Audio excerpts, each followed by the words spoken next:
Quebec wants to amend the Constitution and intends to do so unilaterally. Its new Bill 96 proposes to add two sentences that Quebecers form a nation and that French shall be the only official language of Quebec.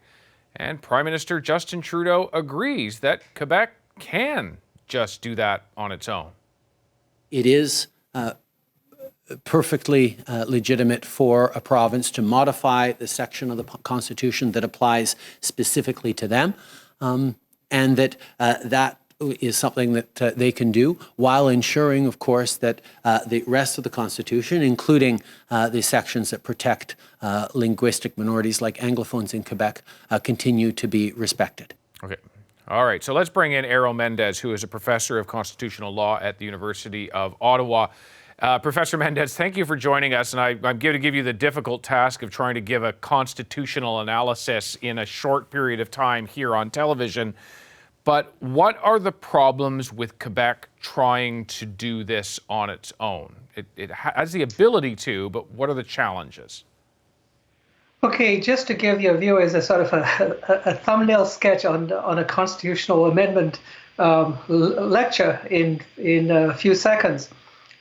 Most of your viewers will remember the agony of Meech Lake and Charlottetown, where you had to get 57 provinces representing 50% of the population, in some cases unanimous support for certain amendments to the Constitution. Well, that's not what apparently is being suggested here. What Quebec is suggesting, that just for its own area of constitutional endeavor, it can bring in this law, Bill 96, which promotes French as the official language of Quebec, and it wants to add the concept of a nation to that, and basically claim that now it will have that status in the Constitution. The problem with that, and the reason why it may make people say, oh my God, is this Meech Lake and Charlotte again, is because there are other parts of the amending process that we brought in 1982, which clearly states, and if you want the sections, it's section 43B,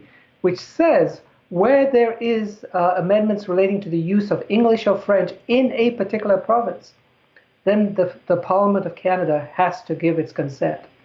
And there are parts of section of Bill 96 which could potentially entrench some of or take away some of the rights of the Anglophone minority in Quebec. And so that requires the consent of Parliament. So it's not right for the Prime Minister to say that it can only be done unilaterally. At minimum, it must have the consent of Parliament. Now, what the Quebec government will say is, we're not talking about that section. We're talking about another section, section 45, which says if a province wants to amend its own constitution, then it should be allowed to do so unilaterally. Well, there are several problems with that. One is there's no defined constitution of Quebec. The basic practices are referring to certain treaties, to certain acts, to certain types of principles that will declare that there is a constitution of Quebec. But in principle, there is no defined constitution of Quebec. So there are many, myself included, says, well, how can you possibly fit into that something which is specifically addressed in the other parts of the amending formula, which requires the consent of Parliament, especially when you're talking about the use of English or French in a particular province. So there's a problem here. Okay, I'm sure that No, I only want to interrupt you here for a moment because now I feel lucky to be a student in your lecture hall listening to this explanation. You're saying the Prime Minister and by default, the opposition leaders, which have also supported this position, that Quebec can unilaterally do this on its own. Prime Minister saying, yes, I think they can. You're saying the Prime Minister's wrong. Yes, unfortunately, I have to say that because when you look specifically at the section which requires the Parliament of Canada's consent, and I'll read it out to you so that it's clear that it's not just me making up the words. It clearly says, any amendment to any provision that relates to the use of the English or French language within a province does require the consent of Parliament. Now, I'm sure that somehow constitutional lawyers from Quebec and the government of Quebec will say, well, we're not really tampering with the rights of the minorities in Quebec.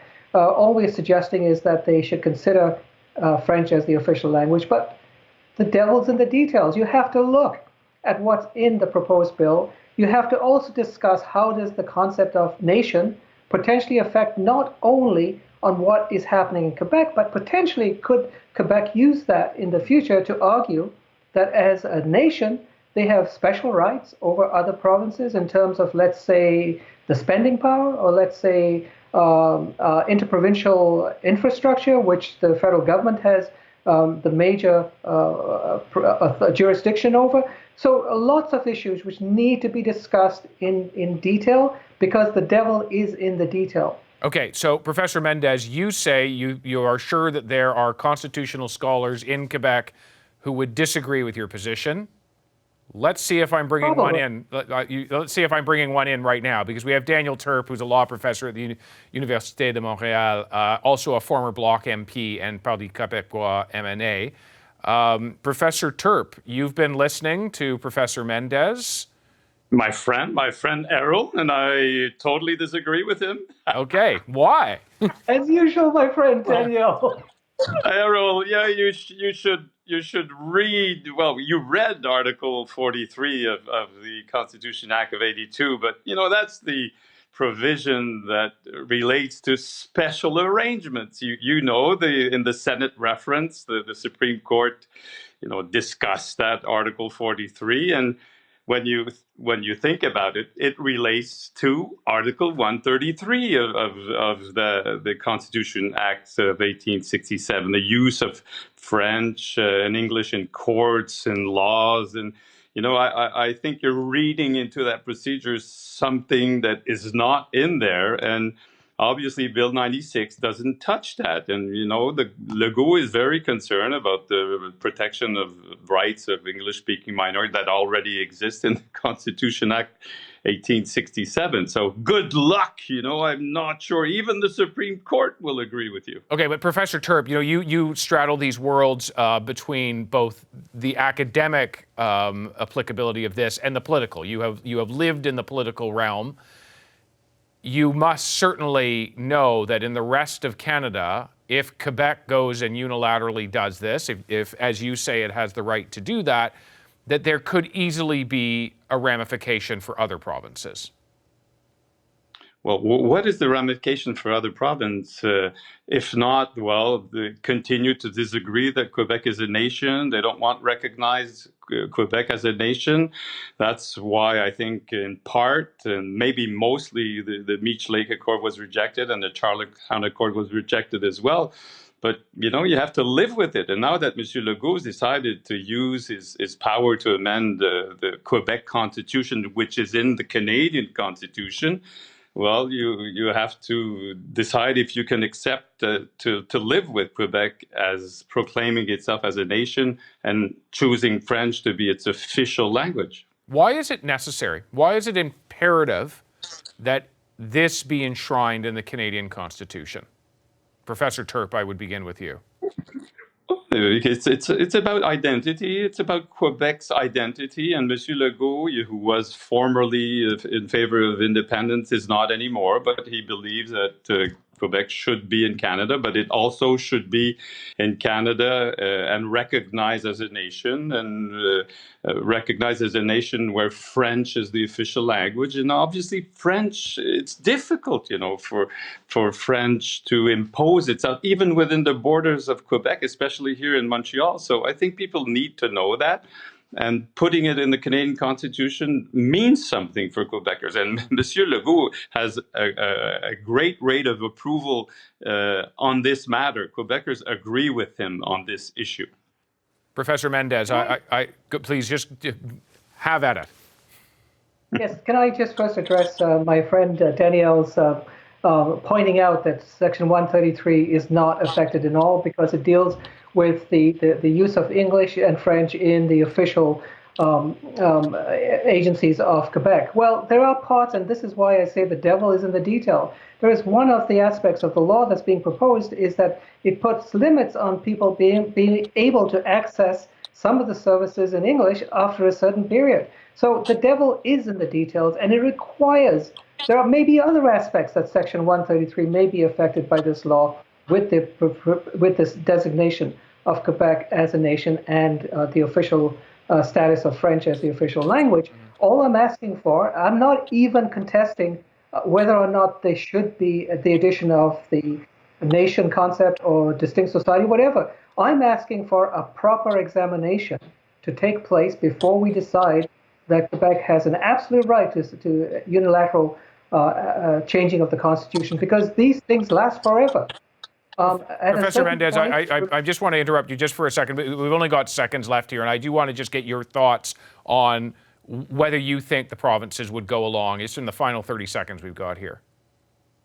Well, it's interesting how the provinces may not have a say, because if this is being done unilaterally by Quebec and all the opposition parties are agreeing with it, it may happen because no one is wanting to look into the devil that's in the details. So this may actually be a fait accompli if all the opposition parties are now basically ignoring what I've just been saying. All right, we will have to. Finally, it will happen because you don't need the consent of other provinces or the federal parliament, and that's what it's all about. Obviously, it can't happen if you ask for the assent of other provinces or the federal parliament. I wish we had 6 hours left just so I could watch if you would continue on for 6 hours back and forth to one another, citing all the different clauses and provisions. I bet you could take us till 2 or 3 in the morning. Thank you so much for your time tonight. Really appreciate it. Nice. Thank you very much. Nice to see you, Daniel. Au revoir, Errol. Hi, I'm Vashi Capellos, host of Power in Politics. See more of our show by subscribing to the CBC News channel or click the link for another video.